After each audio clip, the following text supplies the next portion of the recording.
Hello, my name is Bob. Welcome to a short stop on pool. Welcome to Rack of the Week number 31. For this week's Rack of the Week, I'm trying out a new software for marking up the screen as I comment on the racks.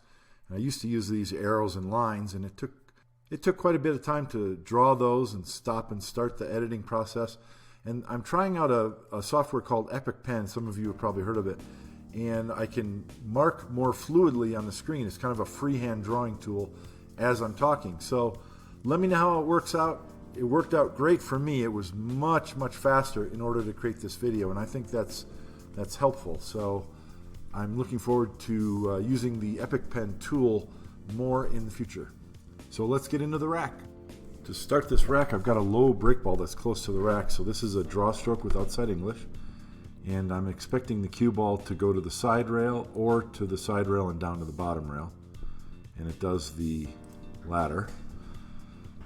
Only one shot to shoot here, obviously.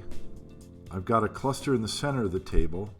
I have one potential break shot in the one ball. So it looks like right now, yeah, I'm going to probably bring the cue ball over to this area to shoot this stripe in the corner pocket. And that helps to alleviate this cluster. And then I can transition to elsewhere on the table.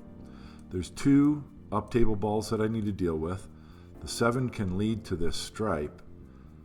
Right now, I think the plan is to come 2 rails past the 8 ball to this area, center table, because I've these 3 balls to shoot, or I can shoot either of the up table balls from that position. You see me pointing, I didn't get there. Now normally I think I would prefer to shoot the 7 because it's below this stripe.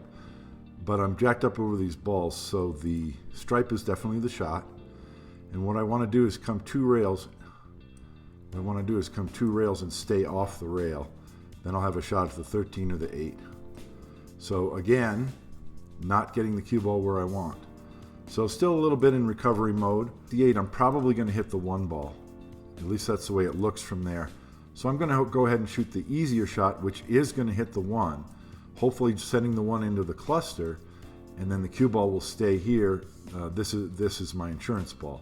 So that pretty much worked out the way I wanted, other than the fact that I have ruined my break shot. So still in recovery mode.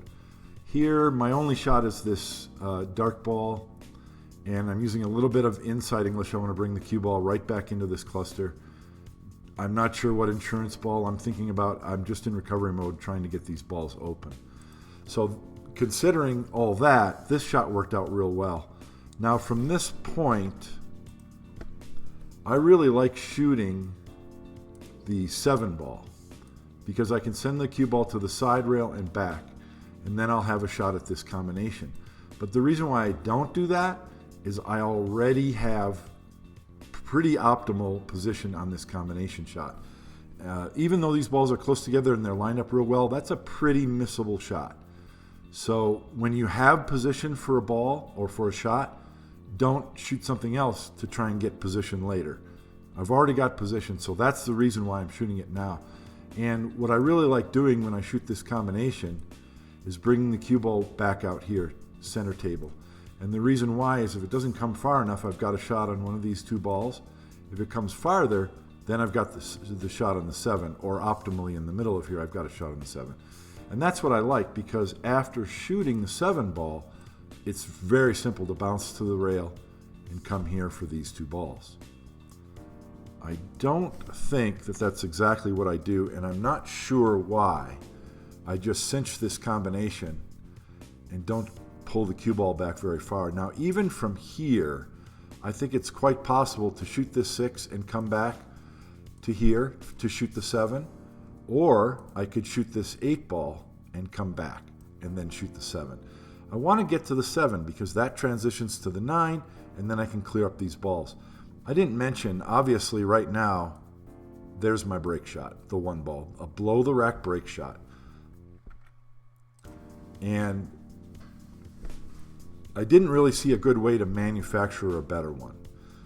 And so that's the reason why a couple shots ago, I committed to using that. And I think it's pretty apparent that this stripe ball in the lower right corner is my key ball. Any kind of angle close to this ball, and I can get the cue ball over here for a low angle on that break shot. So those are my last two balls. This is my key ball, and this is my break shot. Probably I would like to preserve one of these three balls as the K2 because it's right above that stripe. With that said, I think the right shot right now would be to shoot this 9, again, like I said earlier, and come up to this position. Then I'm probably going to have a good shot on the 7 to get positioned on the 8 and clear these other two balls to get on my key ball.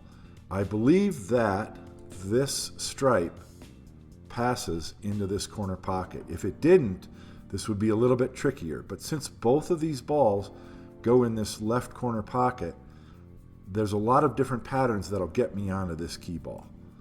Let's see what I choose to do. Just another stun out to center. So that's twice I had a shot on this rail, that I just stunned to center rather than drawing back. In hindsight, I played this a month ago. I'm not sure I agree with the decision to do that either time. But that's what I did. And, you know, I'm a good straight pool player. All these are makeable shots. Let's get on the ball. Let's make the ball.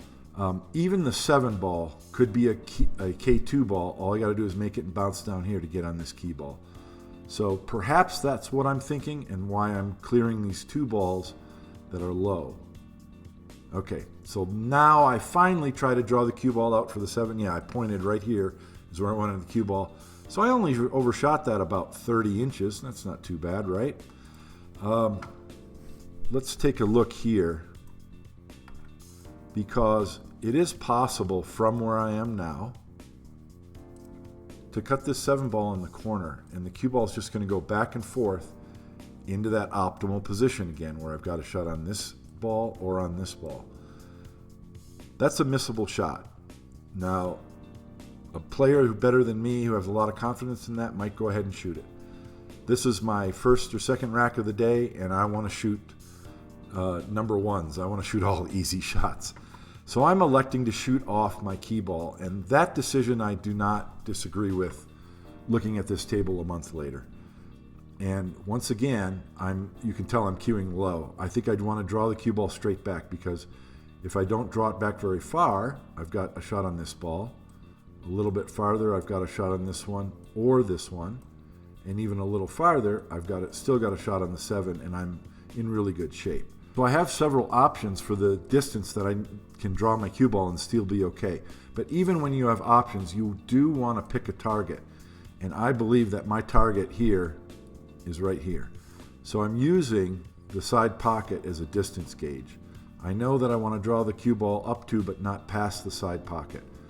Let's see how well I do.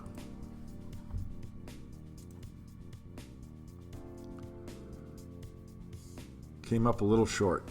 In fact, I came up on the 50-yard line between here and here. So again, I'm still shooting recovery shots. Haven't even gotten to talk about an end pattern, and I've shot my key ball. This is really not how you want things to go, but I have open shots. I can shoot any of these 3 balls. Now, I'm not going to shoot the 7 because I'm jacked up over this 11. I'm obviously going to shoot this 8 ball. This ball I could shoot, but I'm stretched out all the way out over the table. It's a very thin cut, hard to control. The 8 ball is a very high percentage make into this side pocket. And I looked at where the cue ball is going to go. It's going to go 2 rails. I'm hoping it hits this ball, because that's going to slow the cue ball down. And then I should have an option from there. And this turns out pretty optimally, because I'm straight in on the 7, and now I've substituted this 11 for a key ball. But you notice I'm going to look at the angle. And this is really important. It's not as easy as it looks to get on this 1 ball. I want to be low on the rail, and I'm probably going to be down here somewhere in order to have an inside angle on this 1 ball break shot. So where do I want to be in order to get that angle? Well, if I'm straight in on the 11, I can cheat the pocket and roll it slowly and get to here. Okay? If I have a slight outside angle, I can go to the rail with the cue ball and come to here. If I have a slight inside angle, that's going to be a lot harder to float the cue ball. The cue ball is going to end up down here, and I could easily end up way low underneath the 1. Or if I had that angle, I would have to stun the cue ball over here, possibly to the rail and down low here. That gets really difficult. So knowing that informs me that my position zone on this 11 ball is here. And even if I come too far, I still have an option because I can go to the rail and across and down. That's another difficult position, so I'm really aiming for this optimal zone, which is just to the side of straight in. Once again, this is a straight draw shot, and I've picked my target zone. Let's see how I do.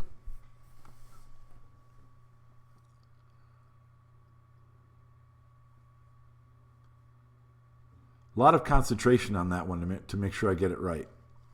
And I wish I put that concentration on every shot. But I've got a great angle. I'm nearly straight in, and now I'm checking on the 1 ball. This is always good.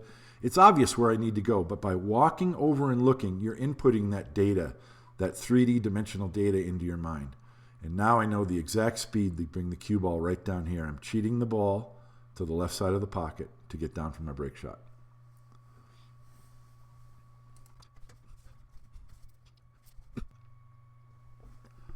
Generally, the rule for below the rack break shots is if you have an inside angle like I have, you want to use outside English so that the cue ball comes off the bottom of the rack to the side rail and out to center table. And let's see how that works out.